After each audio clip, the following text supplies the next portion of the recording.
What's up, family? Joe B from Crushercast. Got a brand new episode. On this episode, my good friend Liz Drew. Um, she's an ex-professional boxer, gym owner. You guys probably saw her in the topic cast we did on fear. Super humble. Got a great story. Got a great story. So, anyways, without further ado, here's Liz Drew.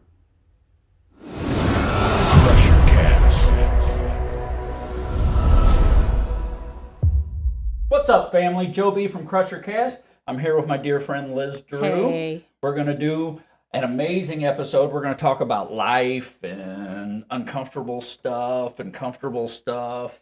And did you find it okay? I did. You met me at the gas station and I was meditating in my truck and you couldn't find me, so that's I know, embarrassing. I know, and I honked and you didn't answer. Yeah, You were in I was, such yeah, a I deep was state. in such a zone. Well, thank you for coming. You know what Crushercast is. Yes. You've watched I've watched episodes. You know a lot of the people that have been on I episodes. love all the people. You've been on my topic cast. Yeah. We did fear, or We did fear and then We Jesse did love. Jesse did love. We fought about that. No, I'm kidding. So, what Crushercast, as you already know, ordinary people inspired lives. And I have you here because you inspire me. And I'll tell you why. It's part of what I do. Cry. Are you ready? No. It's unusual, or at least in my experience, to find somebody who has both humility and power and they walk with that through their daily life. I've gotten to know you a little bit over the last, year, maybe two years, maybe.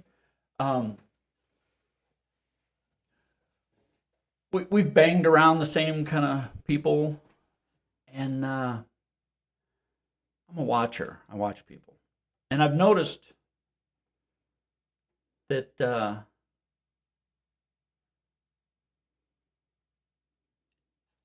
helping always comes first with you. I hope so. I try. And I think when I first saw you, I started going to the gym back way before I met you. Before I knew you. Yeah. And I'm going to be honest. You were a little intimidating.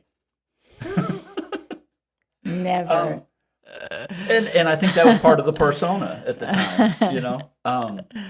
So what I know of you currently, you own a gym. Yes. Just bought a new place. Yes. You do some work, I believe, helping either out of the goodness of your heart, I believe, helping women with domestic violence. Violence. You're an ex-professional boxer, an ex-professional horse trainer, and I think I'm going to find out a whole bunch more. And I'm eager to find these things out. Once I got to know you, a couple years after the boxer, like I said, there's a kindness that comes from you that I didn't expect. And it's something that I appreciate. I feel like I'm always I gravitate towards people who pull no punches, tell no bullshit, but they do it with humility. I'm drawn to that. I don't know if that's because of my old man was that way, Well, but I see that in you, and that's something that I want in my life, you know. And so that inspires me to watch you work with other women. I see you mentoring some women and stuff like that, and to see the things you do for them and the way you are with them sets the bar for me, you know. So I want you to know that you inspire me thank in you. that. And Right back at you, Joe. So, like we've established, you were a professional boxer, and we'll get to that in a minute. Did you grow up in this area? I detect. I think I know. I detect. Let me see. Kentucky accent. grew up in Kentucky? Yes, and when I get tired, my voice reverts to that even more. I grew up in Paducah, Kentucky. It's the armpit of Kentucky. The armpit So of not Kentucky. the cool Louisville, Lexington, the armpit of Kentucky, but it's yeah. I spent some time in Madisonville and Hopkinsville. Yep. Yep. So what was it like growing up in Kentucky? Um, it was the town that everybody wanted to get out of. And it was, yeah, any small town, typical story. So I came from a very, very strict, disciplined household, which made it very attractive to run away, started smoking cigarettes real early, got Siblings? one little brother, 1 year younger, Okay. and he towed the line. He was the good boy, and he still is. He still is. No, he got in some trouble too, but then he chose to go to boarding school and kind of avoid all of the tragedy that my life became. So, it was easy to get into the gangs and to run away from home and to get into trouble with the law. And, that was it for me. That's, So were you guys suburban, yes. kind of Yes. middle class suburban? Yes. Yeah. So, it was like my home life was kind of like a prep school for Juilliard and Ivy League. And I revolted. That was not on my agenda at all. Both parents? Both parents, they were opera singers. They met on the stage of Radio City Music Hall. I'll be damned. Yeah. I'll be damned. Yeah. So my dad was an actor, and then they had kids, and my mom told a story. So they lived, I'm not sure, West End, New York, somewhere, and she took me out in the stroller, and I was wearing this lace little outfit that my grandmother had crocheted for me by hand, probably petit point. I don't even know what all those words mean. But she gets me back to the apartment after the walk, and she gets me up the stairs. I mean, with this kid with a stroller, and she's got, she's not a big woman, and she's got the dog and this and that. And she gets me upstairs, and I'm covered in soot and pollution. So she's like, that's it, we're moving. So they moved back home to Paducah, where her family was from. My dad gave up his singing and acting career, and so that kind of Was he okay with that? sowed the seeds of quite a few resentments, I Oh, believe. okay. Oh, Yeah. yeah. Like I would- it probably would with any of us. Yeah. absolutely. Yeah. Natural. Yeah. So how was school? I didn't go much. After I turned 14, I ran away. Oh, you ran away. Yeah. Where'd you go when you ran away? I lived with various bad factions. Yeah. I was in a gang. But still in Paducah. Yeah. In and around yeah. Paducah. In and around Paducah. Yeah.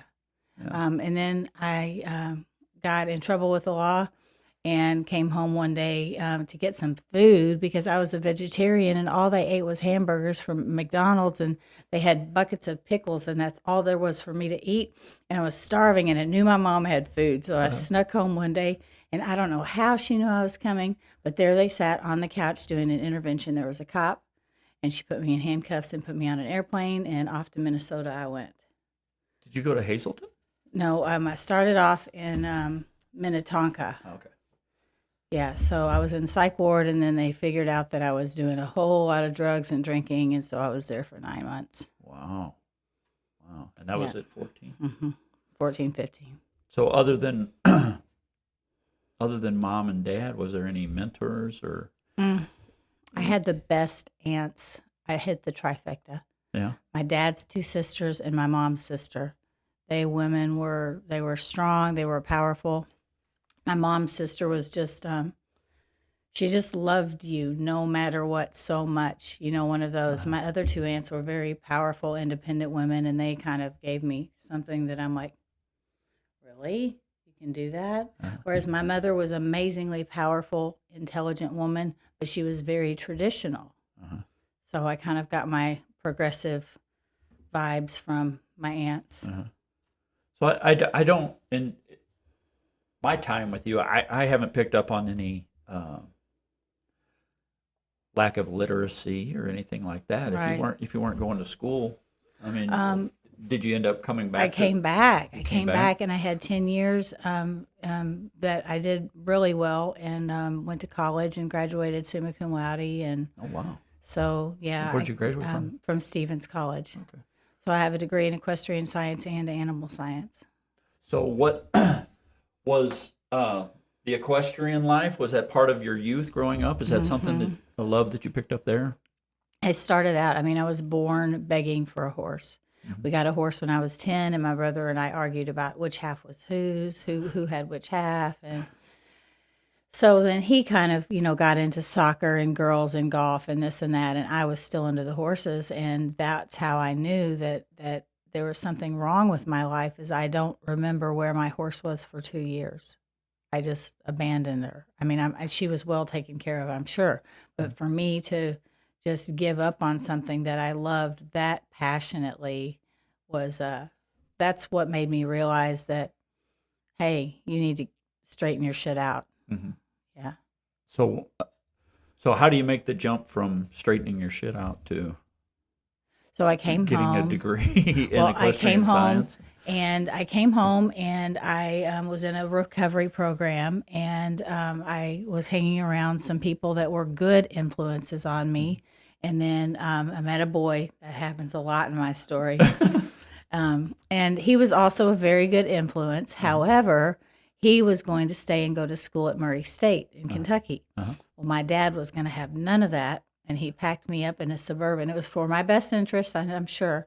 And he drove me to Stevens, and he dropped me off. He's like, I know that you'll stay because they have horses here. You won't run away.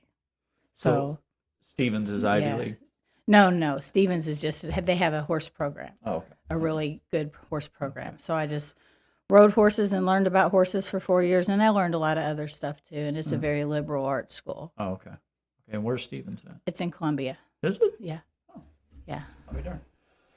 So, but any teachers that made an impact? My biggest mentor, probably the person who set me up to persevere through anything in life, was Brenda Benner. And she was my saddle seat instructor at Stevens.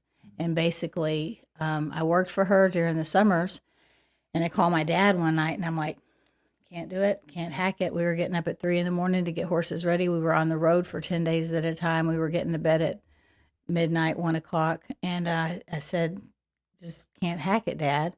And my dad said, once you finish this, he's like, I'm not going to come get you. But I knew that once I finished working for Brenda, if I survived, then nothing would ever seem hard. Nothing. And it hasn't.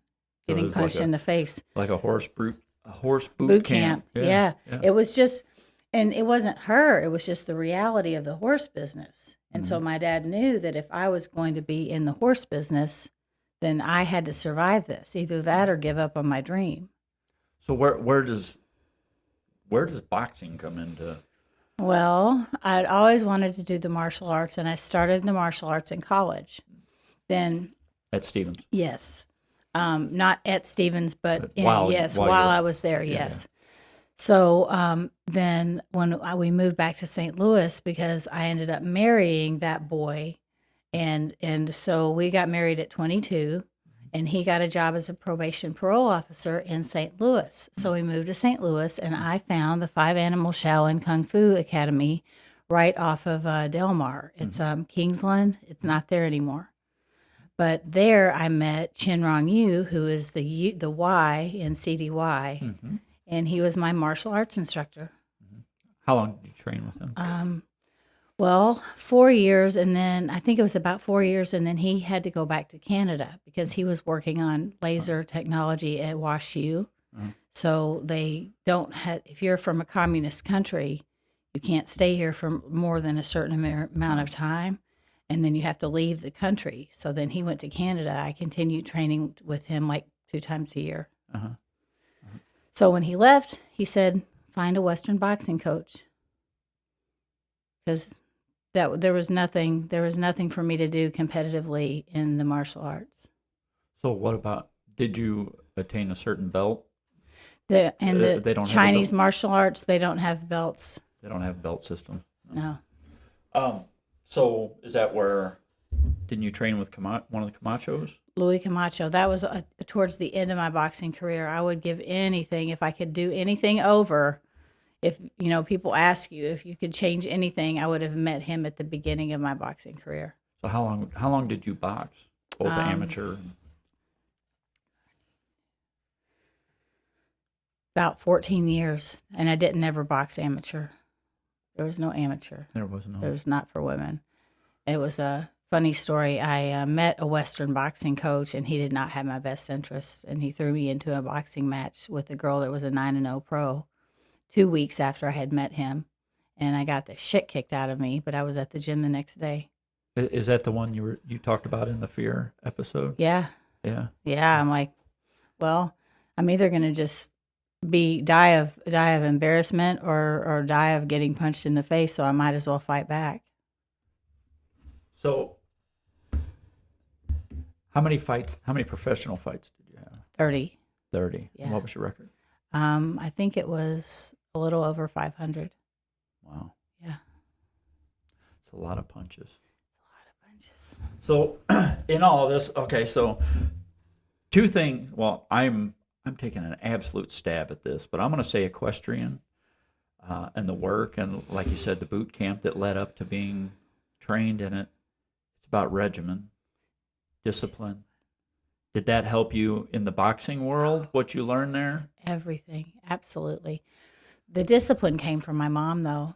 Really? I mean, I was like 5 years old playing the piano for an hour, practicing French for an hour, doing my homework, reading books. The discipline started with my mom, which is why I was able to survive Brenda in college and then the horse business, the long, long, hard hours in the horse business, and the fear associated with, like we talked before, about the training the young horses, which it's natural to have fear.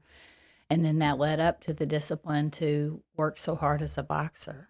So you ran from home, from mom and dad. Why didn't you run? What kept you from running from the training you had to get? Because I wanted to do that. I didn't want to play the piano and the flute, Joe. I didn't want to be a ballerina. So, okay. So I had there was an assistant, the guy in the corner, kind of like the cut man in a boxing, and he said, if you ever write your autobiography, write from ballet to boxing. So I didn't want any of that, and I just was a normal hormonal teenage girl that wanted to rebel from anything her parents wanted for her. But the fundamentals that she taught you. Yes. Oh, I'm so the older when I got older, I did get to express my gratitude to her. I did, and said so many times, "Mom, thank you for the discipline, because the only thing that gives you success in life is discipline." Is Mom and Dad still around? Dad is. Dad is. Yeah. Mom died of liver failure a few years ago. Was she a drinker? Yes. She was. Yes. So. Tell me about the dark times. So the dark times when I was getting in trouble as a teenager, that doesn't really bring anything up for me anymore. But the most recent dark time is when I did just give everything up and decide to start drinking again heavily.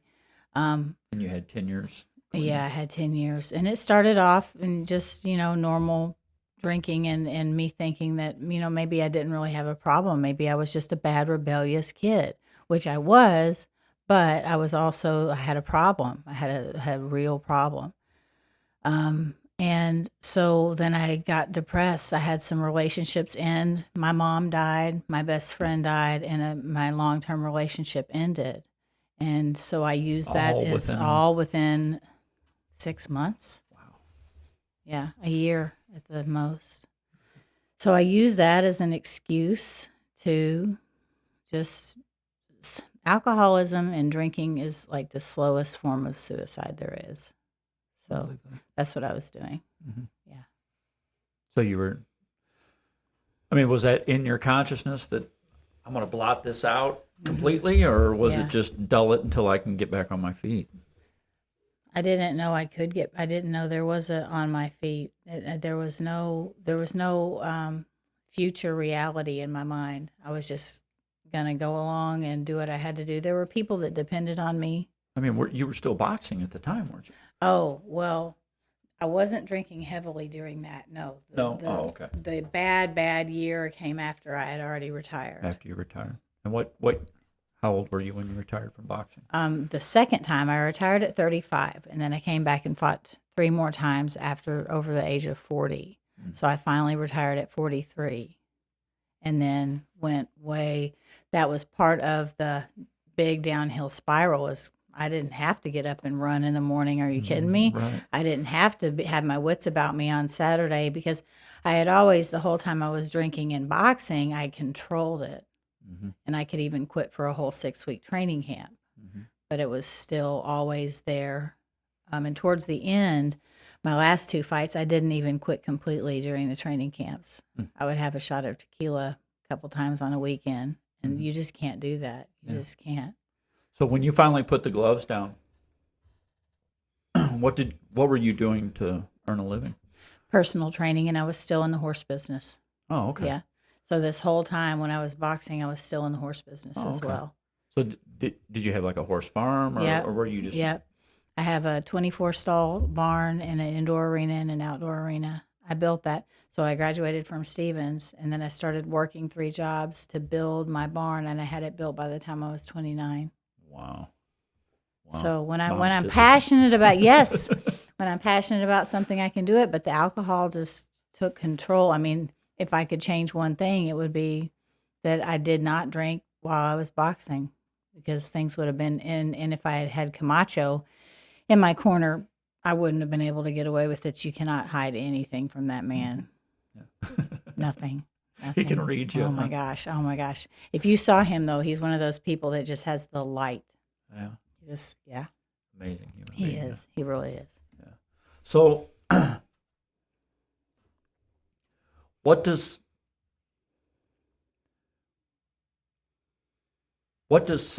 would have success looked like through your eyes back then, and what does it look like now? So, success, I feel like I was successful in the horse business. I feel like I accomplished all of the goals that financially I was able to. I feel like to get any further in the horse business, it would have taken a huge donor, a $500,000 horse. Okay, so I felt like I accomplished my goals there. In boxing, I did it to myself. In boxing, I had poor management. I was uneducated. I did not know how the business worked or the game worked. I got taken advantage of frequently, never in a sexual way, which that I need to clarify that, because that happens to a lot of professional fighters, females. But I was taken advantage of. I didn't play the game very well. In the first half of my career, I had no hair. I had 1 on the sides and a 4 on top. I didn't play the little posing in the bikini game, and I should have played the game, because you play the game, you sell more tickets. Promoters put you on their cards. Then they bring in opponents for you. Liz ended up fighting probably all of my losses were to top 5 in the world ranked fighters. But you take a chance. I would have succeeded in some of those chances, minus the steroids that they were on. I would have succeeded, no excuses, if I had 100% committed myself to training and being clean. So that is what success would have looked like then? Yes. So, I detect a little regret. That is a regret. Yeah, that is a regret. And you know what? I learned from it, and I use it to try to train the boxers that I train today. Everything I learned about the whole business, if I hadn't gone through the bad and learned and made the mistakes, then I wouldn't be able to help the kids that are coming up with me now. So what does success look like now to you? I've got it. Well, what is it? Friends, family, good relationships, repaired relationships, a business that, regardless of whether it makes a penny, gives me the ability to do something that I love, that I'm passionate about, and that can help other people. And then in my personal life, I have a loving relationship. I have a piece of property that I'm absolutely in love with. I don't care if more than a tent ever goes on it. I'm just in love with the property. And that took a lot of patience too. I saw some of the stress. Yeah, you were a witness. Joe has been a witness. But yeah, I mean, I have it, and success right now would be the ability to be okay whether or not my circumstances and my daily experience are all perfect, because they're never going to be. Success to me means being able to maintain my peace and serenity and happiness, regardless of my circumstances. So I know that you practice a little bit of yoga and some meditation and stuff like that. What's your go-to? What shuts the world off? What brings that peace and serenity? Because I know it isn't dollars. No. You mean my go-to meditation? Whatever. Oh, If it's I have to half-hour exercise. yoga or No. Yoga by itself is still, I'm never gonna, maybe 10 years from now I'll be there. I have to work out hard. Yeah. I have to work out hard. I have to take it out on the weights. I have to do cardio until I'm breathing hard and sweating. That releases enough endorphins that then I can do yoga and then I can meditate. But there's definitely a structure to it all, because if I just force myself to sit down and meditate without doing those other things that I need physically, then my spirituality suffers. So is there times where you catch yourself thinking, this is my mom? Yes, a lot. I think about her all the time. Yeah. And I do wish that I would have. I think she'd be proud. I know she would be. Yeah. I think so too. Yeah. So what does failure look like for you today? I would have said even 3 months ago, failure would mean if I can't get this gym to survive COVID, that would be failure. But that's not failure, because failure means that I just gave up and didn't try. So if whatever happens, I gave it my best shot. Yeah, because that COVID almost shut you down completely. It did for 2 shut you down months. for 2 months. That was scary. Yeah. I think we talked about that on the fear episode. Yeah. But, So if it can, and it's still like the gym business, I'm competing with Peloton in the mirror and work out at home, and I'm not even just competing with another gym or Planet Fitness, chain gyms. I'm competing with a whole industry that is spending millions of dollars to advertise on TV to tell people that don't go to a gym. So it's tough. But that wouldn't mean failure. Failure to me would mean giving up my sobriety. That would be really the only way I could fail, because if I give that up, then I've also given up our friendship. I've given up my family. I've given up everything that I've worked for my relationships. I wouldn't be a good daughter. I wouldn't be a good sister. And what I put my dad and my brother especially through after he saw my mom die and then he saw me in the hospital. Yeah. So did when you were sick, I remember you telling me one time about when you were at the end of your drinking, did thoughts of mom there?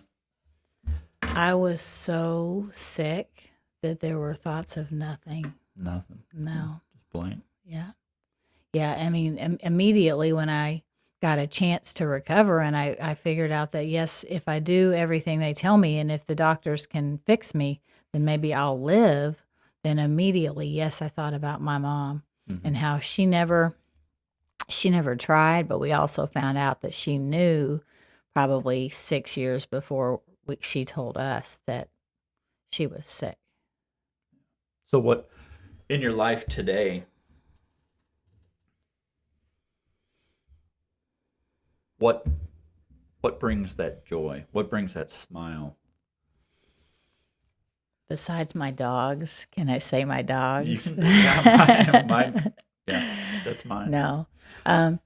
My dogs, being outside, what I've been doing at the gym, because I can't stand when the weather's this beautiful, is I just go outside and run around the building. I figure if anybody pulls up and they really need a membership, I'll stop running and come inside and sign them up. Being outside, I love it.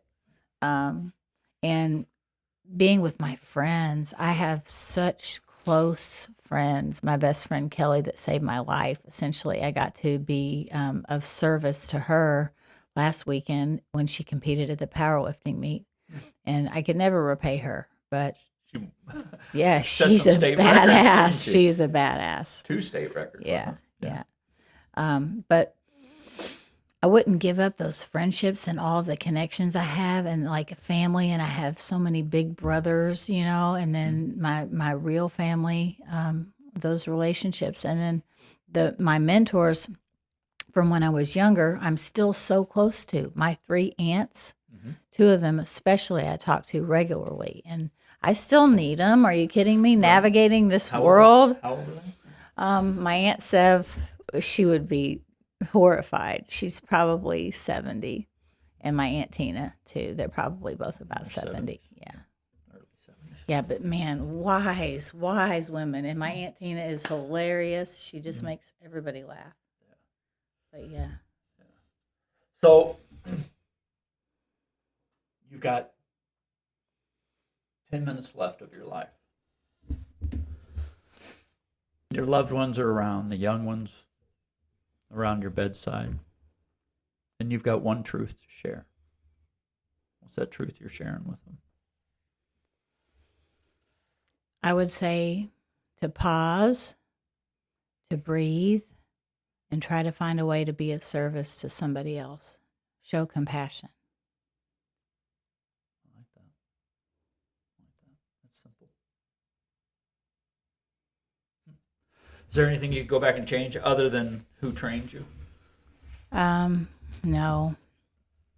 I don't think changing it would. I mean, if you changed it, it's like in the movies. Then I wouldn't be sitting here today, and I would probably never have met you. And so no. I keep every time I ask that question, I get the Back to the Future reference Yes. to where the people start disappearing from Yes. the picture. Right. Like And that. I mean, I love my life too much now to want to change any of the reasons, even the reasons of people that sent me into that spiral downward. No, because if I hadn't ever been in the hospital and almost died, I wouldn't have the perspective that I have and the gratitude for life.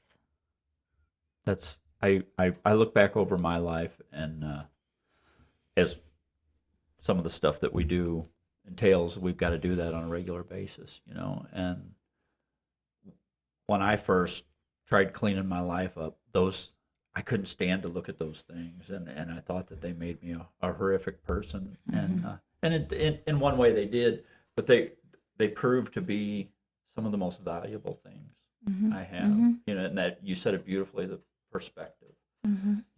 I can look around my life, and that makes me valuable to those who are nearing that, who are getting close to those dark times, and I mean, I'm sure I'll have some more dark times down the road, but that's the thing. We know that we're going to have, we're human. We're going to have suffering, but we have such a network of people that love us to help us get through that. Yeah. I detect a little bit of Buddhism in some of the things you talk about. Well, I'm a kindergartner. You're a I'm a kindergartner? kindergartner, and I love the concepts of Buddhism as not a religion, just the principles, the philosophy. Yes.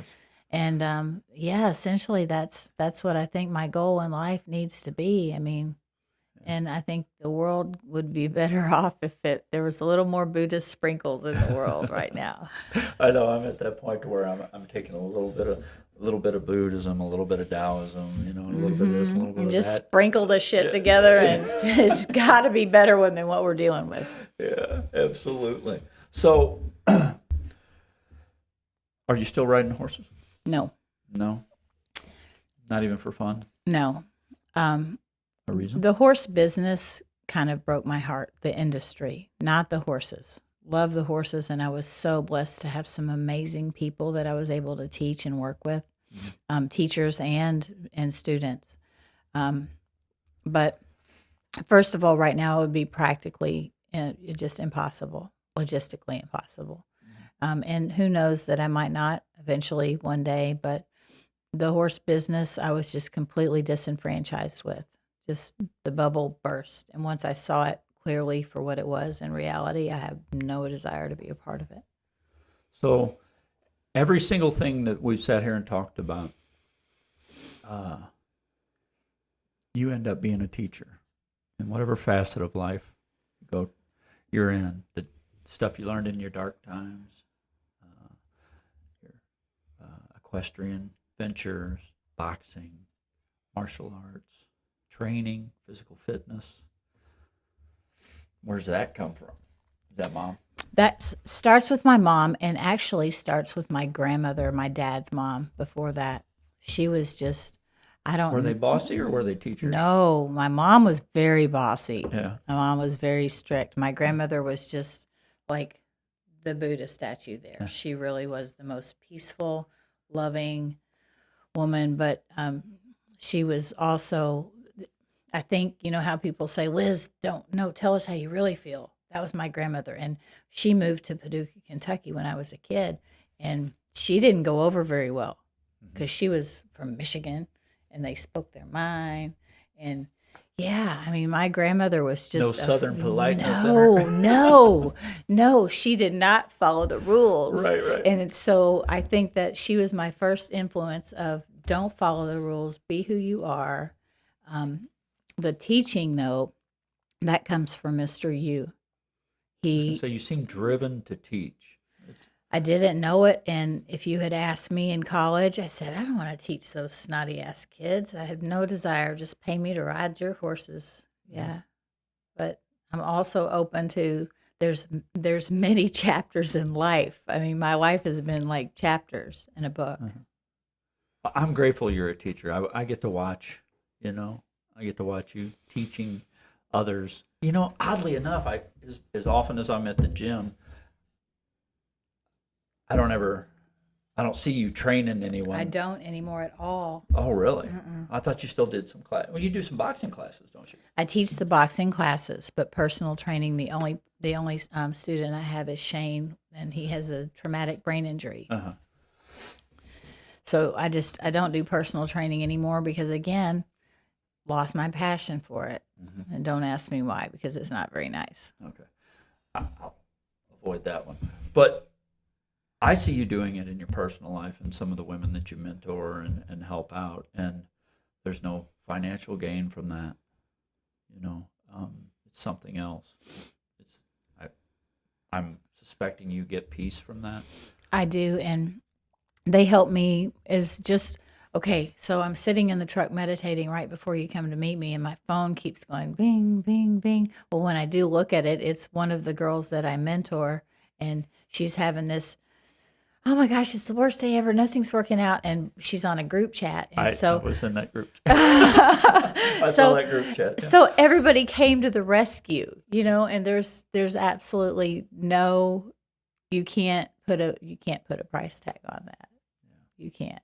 So even if I am busy or unavailable, or even if I decide to be a bitch that day, somebody else has got my back and they're going to help her out. I mean, you can't even put a price on that. Yeah, that's an awakening that I'm having here over the last 3 or 4 months, is that no matter how dark times are, even my darkest times, because of you guys and some other people in my life, there's always hope. I can remember a time when there was no hope. Yeah. Like you said, there was just nothing. There was just nothing, and I think that's in your teaching and some of the people that get mentored that we know and stuff, that it's just an offering of hope.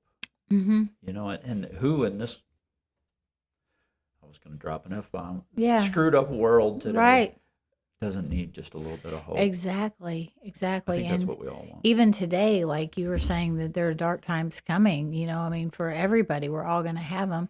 And I've had a few just in the last 3 to 6 months, and you've witnessed a couple of them, but there's always hope. And if I can, get rid of my ego a little bit and say, hey, I need some help. I need you to listen to me for a minute. Then I've never not felt better. I've never walked away from a conversation with somebody that I asked to listen to me feeling like, well, that son of a bitch, Well, never. They say a problem shared is half solved. Yeah. That's what I've heard. Anyways. Yeah, absolutely. That's what I feel that on a regular basis. Well, so this is the part where you get to plug whatever you want, whoever you want. First of all, how can people find you if you want them to find you or your business? So, our website is cdyfitness.com. That's easy. And then go to Facebook and like our CDY Fitness page on Facebook. as far as I can be PM'd on there, that's probably the easiest way to get me rather than call the gym. But the gym phone number is 636-462-5290. And that's me. That's where I am most of the time. Do you do your boxing sessions? Is that like a class, or do you do one-on-one with the boxing? The classes are Monday and Friday at 5 and Thursday at 6. So come join a class. And then I've given private lessons, but you have to show me that you're going to show up and do the work, and I'm not going to waste my time, which if I do take a private student, and this is in the Chinese philosophy, they talk about you've got your public students and your private students, but you really have to prove yourself to be a private student, because I'm not giving away all of Mr. Yu's secrets and all of his Yao Guanda's secrets. I'm not giving those away. I learned my lesson. I was gonna quote an old commercial. What's that? Ancient Chinese. But I think I'm probably politically correct. But so what all at CDY Fitness? What all you guys offer? So we have a pool. Yoga, heat, infrared yoga. Infrared yoga. Yep. Infrared yoga will come back once this pandemic settles down. So is that similar to the hot yoga, or? It is. It's just we use infrared heat in the yoga studio, but the studio is small, so right now that's canceled. We have a ton of yoga. We have a huge cardio room where the boxing room is. There's a boxing ring, and the room is big enough that everybody can be socially distanced, so we haven't had to cancel any of our classes. We've also got a powerlifting room. So the things that set us apart are we have a huge pool, full-size pool, boxing, yoga, and then our powerlifting room. Yeah. And I'll say from my experience, it feels like a home gym. It's really friendly, and I wouldn't want to spend so much time there. I mean, I've been with that gym for 12 years, even before it was at that location, so maybe longer than that. And the reason that I decided that I had to rescue it and buy it was because I loved it so much. I couldn't imagine where all these people would go and have a home kind of environment. Well, I've been a member of a few different gyms over the years, and one of my pet peeves is the greeting at the front desk. I've had snotty little kids. I've had the buff guy attitude, and the whole deal. And without question, I've sat there with you and talked with you while 20, 30 different people come in the door, and I've watched you say hello to them by name, without question, almost every person that walks in the door, and that in itself says something about you.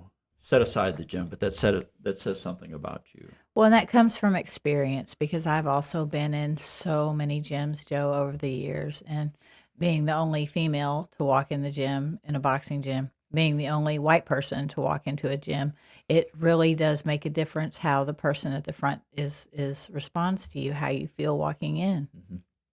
So, and I do know that so many people coming into a gym can be so intimidating, can be so scary, and you can feel so self-conscious, and I hate that. And if I can do anything to make somebody feel a little bit more comfortable, because everybody is there trying to get better, don't have a damn ego about it. Just, be friendly. Yeah, I know one. I'm not going to say which gym it was, but I joined the gym, and it took a lot for me to even just walk in that front door. The timing had to be right. I had to be in the right frame of mind where I was just so down on myself already, and I walk in and I get met with, some. Anyway, it made me want to turn around and walk out the door and not want to come back. Right.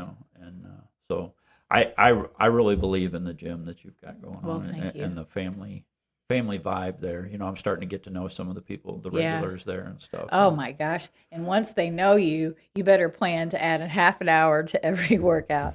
See, I've got that figured out. I've do. got earbuds that are flesh colored, so they look like hearing aids, and everybody thinks I'm deaf.